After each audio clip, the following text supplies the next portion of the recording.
Hello students, welcome to EPG Pachala. I am Dr. P.M. Reddy from the Energy and Resources Institute, Delhi. Today we are going to talk on module Ti and Ri Plasmids, features and their use as a binary and co-integrate vectors under the paper Plant Biotechnology and Crop Improvement. Learning objectives of this module are to understand the key features of Ti and Ri plasmids, to comprehend the molecular mechanism of gene transfer from tDNA to plant cell, to familiarize with co-integrate and binary vector transformation systems. Outline of this talk is Agrobacterium, tumefacients and crown gall disease, explanation on that, followed by what are the characteristics of Ti plasmid and mechanism of gene transfer from bacterium to plant, co-integrate and binary vectors which are useful for gene transfer, and agrobacterium transformation in plants, and Ri plasmid and hairy root induction. Agrobacterium is nature's genetic engineer. This is a gram-negative bacterium which is able to transfer bacterial DNA, which is called the tDNA, into the host plant. Normally, the host plants in nature are dicots. And this formed an important tool in the hands of scientists to develop a methodology for a genetic engineering of plants.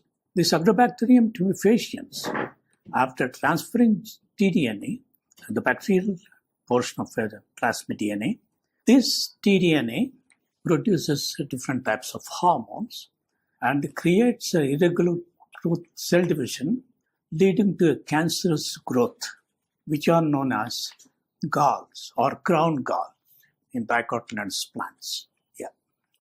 Here are the examples of the crown gall formation in various dicots. You can see some abnormal structures on the trunk of the tree or the stem of a small plant.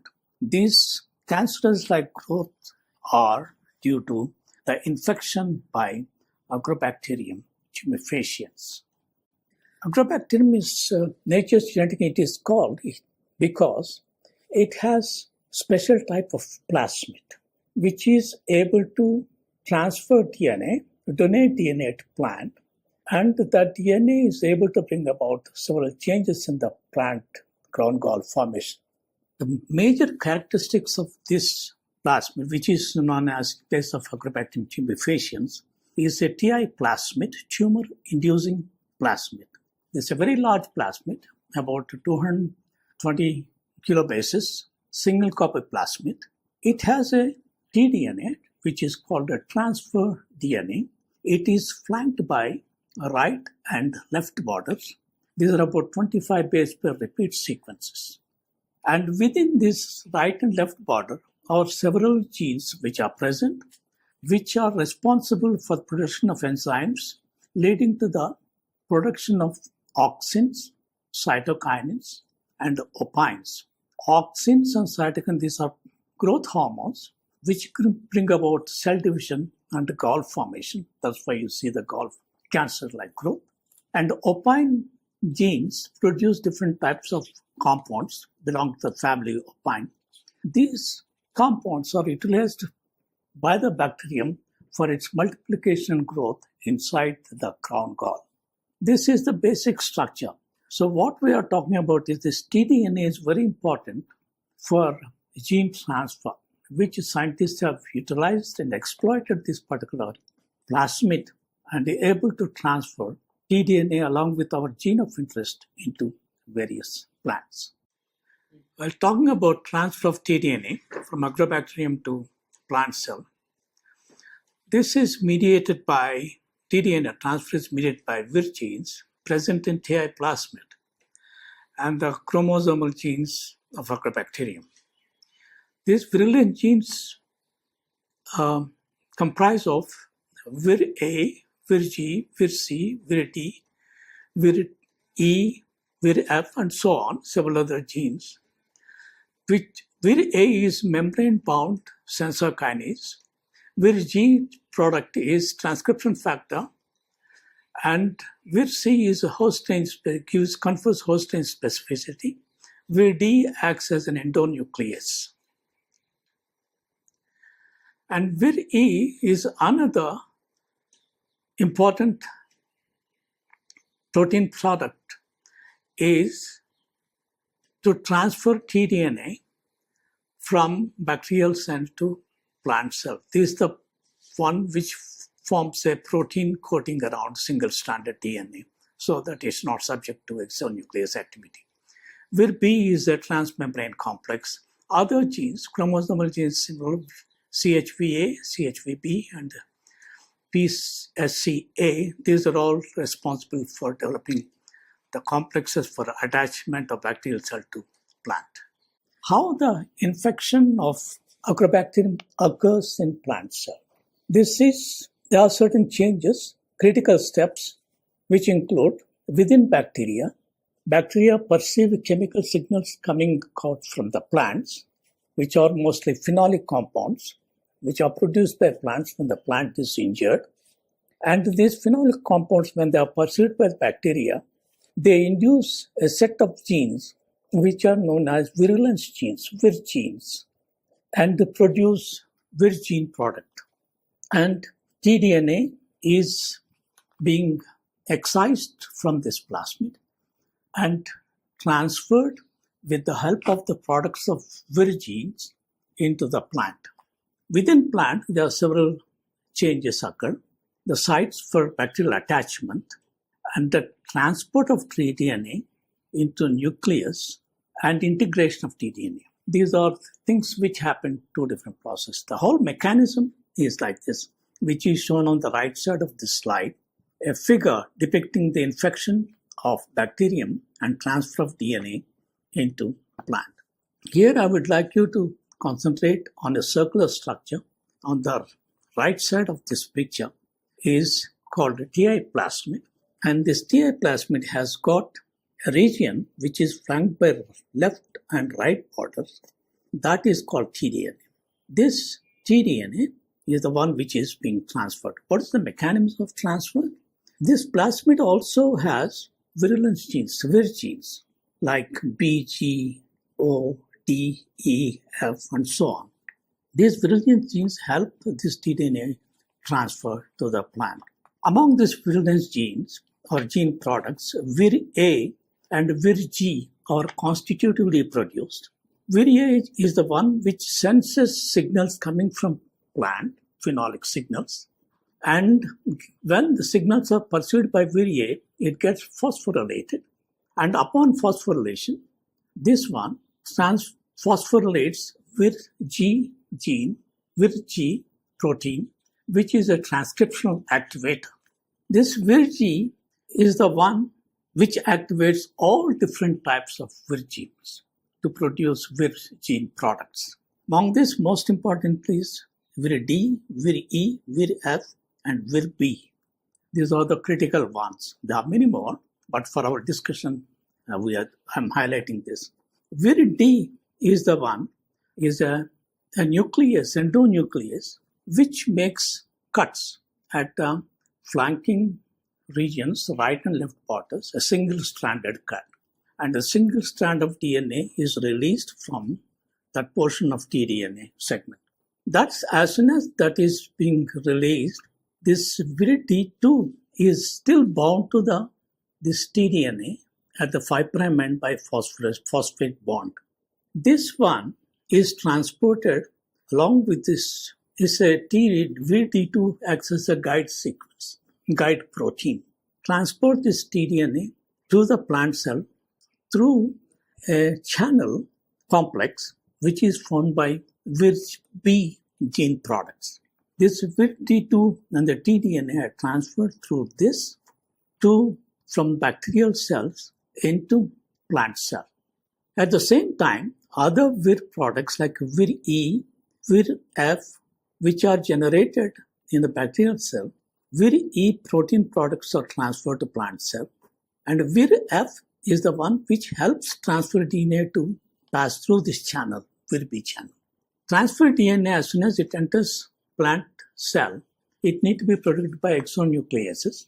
It is coated by or bound by Vir-E protein molecules, so that the DNA is protected, it is not degraded. And this also combines with the factors which are the plant-derived factors which interact with the Vir-E protein.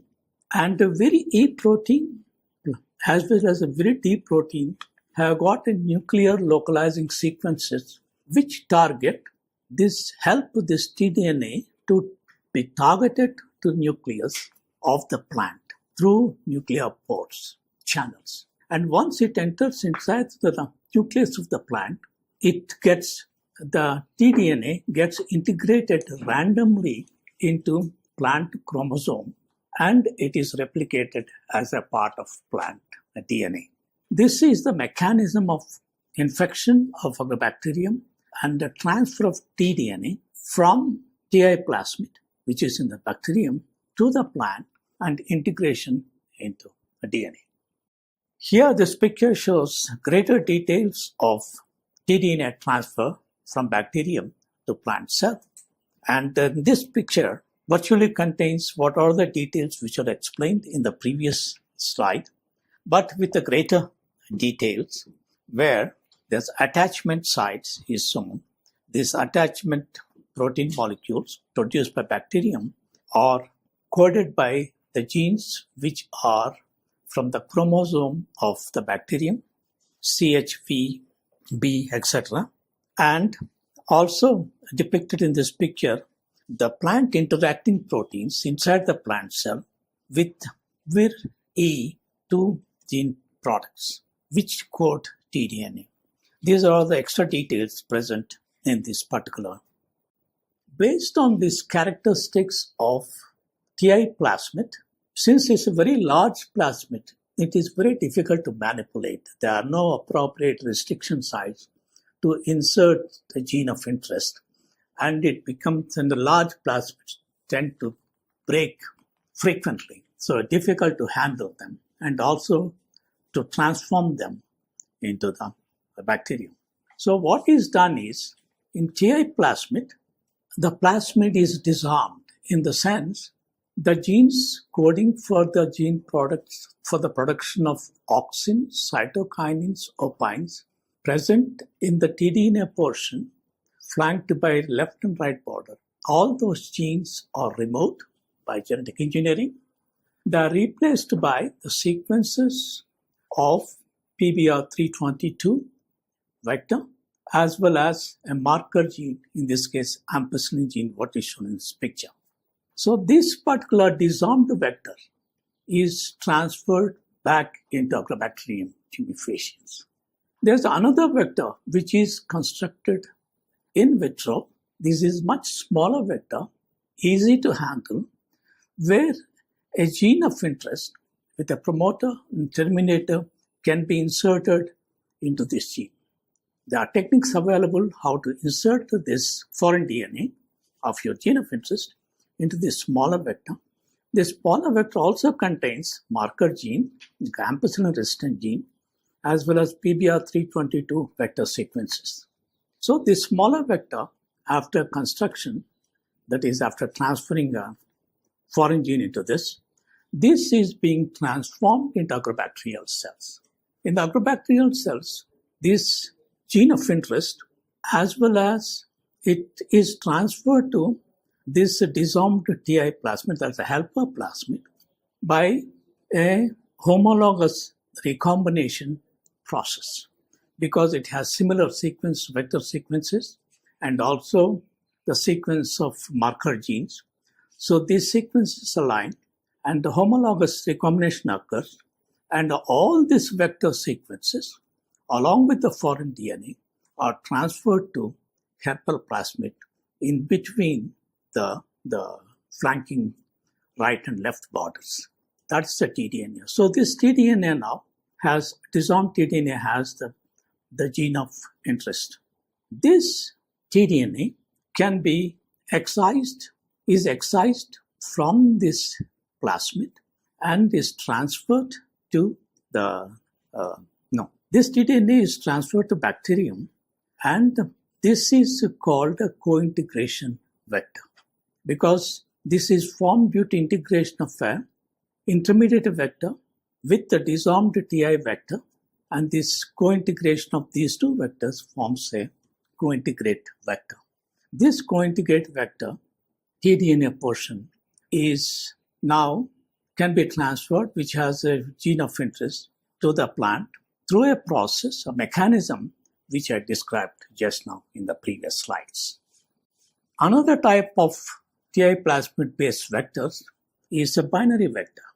This binary vector is much more easier than developing a co-integration vector. That's why most scientists prefer binary vectors for gene transformation. Binary vector, that means it has a bipartite, two different types of plasmid. The Ti plasmid is disarmed, one of the portions of this vector. This disarmed Ti plasmid has where all tDNA is removed from the Ti plasmid, which is called a helper plasmid, leaving the Vir genes in them. This large plasmid containing only Vir genes and some other essential genes, but without tDNA, is transferred to Agrobacterium, back to Agrobacterium. There's another smaller vector which is easy to manipulate. This vector into which this tDNA is incorporated, but this tDNA is disarmed tDNA. All the genes which code for auxin production, cytokinin production, opine compounds, they are all deleted, and a multi-cloning site is suitably incorporated along with the plant selection marker. And this is flanked by this tDNA naturally, right and left borders. So this tDNA, this plasmid, once it's constructed in vitro, it is transferred to Agrobacterium tumefaciens. So with the help of Vir products coming from due to the activity of Vir genes in the helper plasmid, this tDNA is excised and transferred to the plant. This shows in the greater detail of two different plasmids when they are transformed into inside agrobacterial cells. You see, this helper plasmid has no tDNA. It has all Vir genes, and some Vir products are also coded by chromosome of the bacteria. And whereas there's a binary vector which is developed in vitro, it contains right and left border and a selection marker for a plant selection and our gene of interest, which can be cloned into multi-cloning site. This forms a tDNA.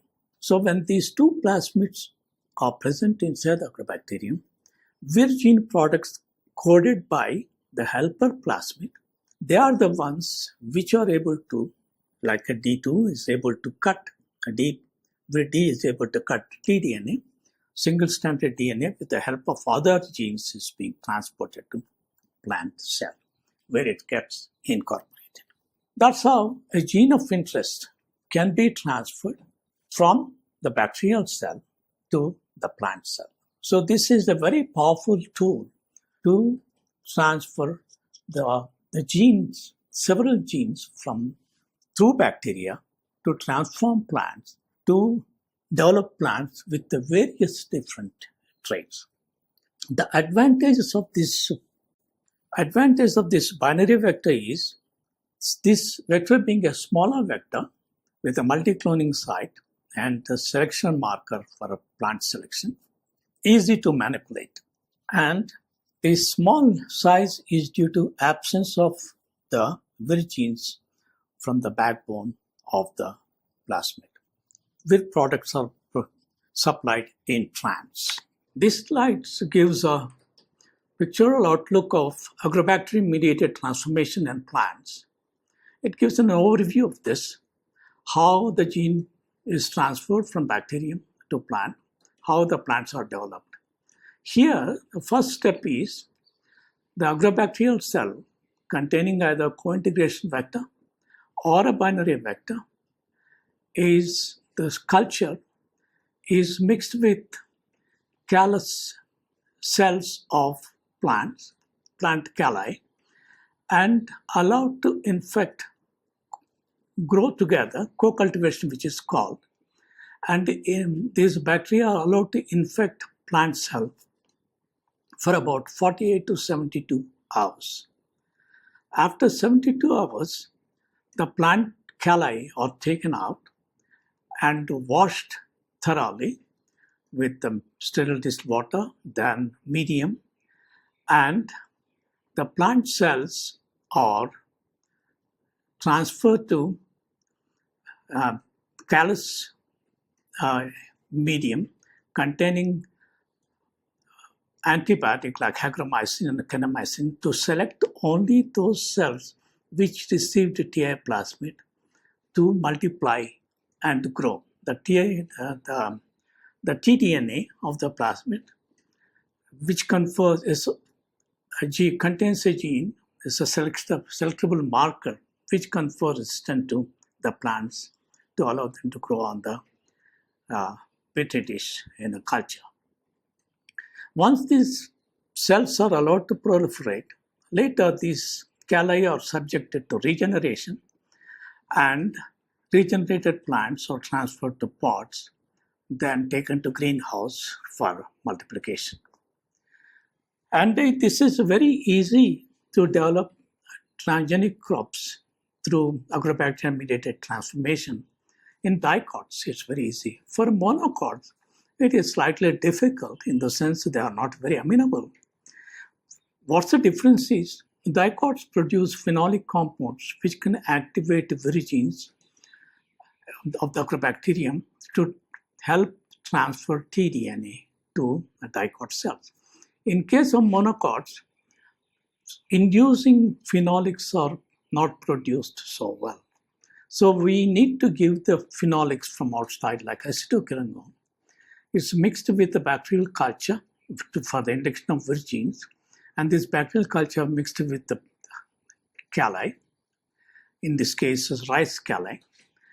And these calli are, after infection for about 48 to 72 hours, are allowed to grow on a selection medium.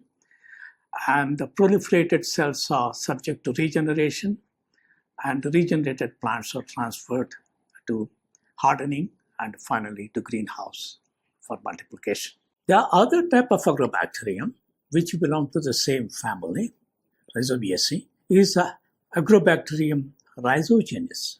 It is different. It has got a different type of plasmid, which is known as Ri plasmid, root inducing plasmid. This tDNA, when it is transferred from this plasmid to the plant, it produces hairy roots in the plant. So this system, Agrobacterial rhizogenis system, is used to produce transformed roots in a plant. These the characters which are shown in the picture here in this slide is the Ri plasmid character. It has a tDNA with the right and left border, and the region between these two borders are the genes coding for auxin production, cytokinin production, and oncogenes, opine gene synthesis, and opine synthesis, and so on. And these are the genes which are in natural condition are transferred to the plant, which is induced hairy roots. This particular plasmid is not manipulated, unlike in Agrobacterium tumefaciens, Ti plasmid, where you remove tDNA. This tDNA is written. Ti plasmid is not manipulated.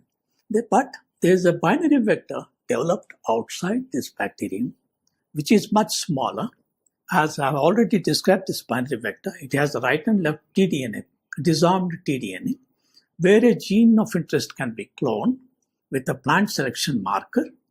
This binary vector is transformed to the Agrobacterium rhizogenis, and once after transformation, this Agrobacterium rhizogenis is cultivated. Now, this rhizogenis now has two different plasmids, not only Ri plasmid, it also has the binary vector, both of them together.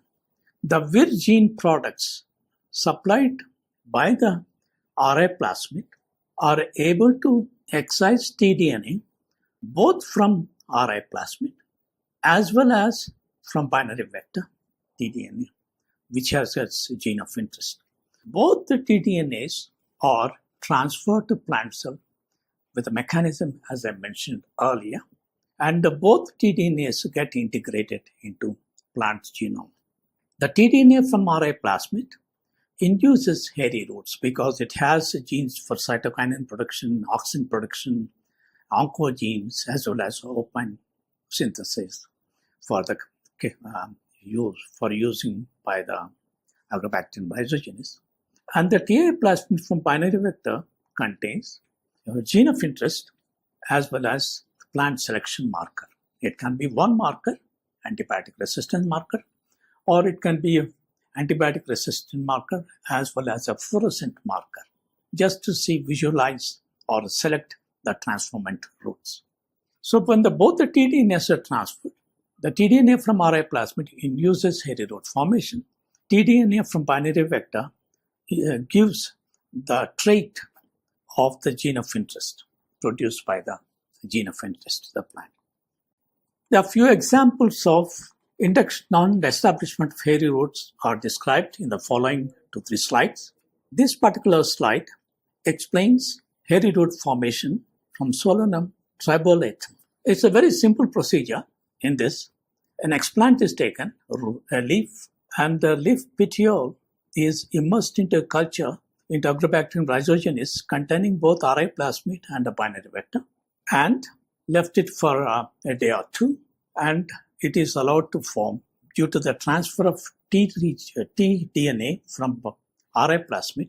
Hairy roots are produced, and at the same time, if those roots contain tDNA from binary vector also, it produces a trait of your gene of interest, both things. So hairy roots develop from the petiole portion of the leaf, which can grow and multiply in a medium in the absence of phytohormones, because tDNA coming from Ri plasmid is able to produce both auxins and cytokinins.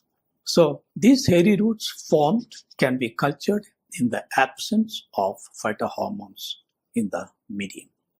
This slide explains a selection marker. Just show a GFP, green fluorescent protein, or this is visual markers. You don't have to, when the roots are transformed, you can very clearly see if it's a red color, that's transformed by the RF red fluorescent protein like DS red. If it's transformed with the green fluorescent protein, they fluoresce green. This is done, this slide shows hairy root formation eucalyptus seedlings. This shows the hairy root transformation in Lotus japonicus, where a seedling is cut at the hypocortical region, dipped into Agrobacterium rhizogenes culture containing both Ri plasmid and a binary vector, and incubated. And after some time, these plants are allowed to form hairy roots. Due to the presence of either GFP or RFP, they can easily select it. If the green roots, that means they are transformed with your gene of interest, along with your gene of interest. If their roots are not green, then they are wild type transgenic roots, or they can be wild type roots. Shows hairy root transformation in Phaseolus vulgaris and glycine max, in other words, common bean or a soybean.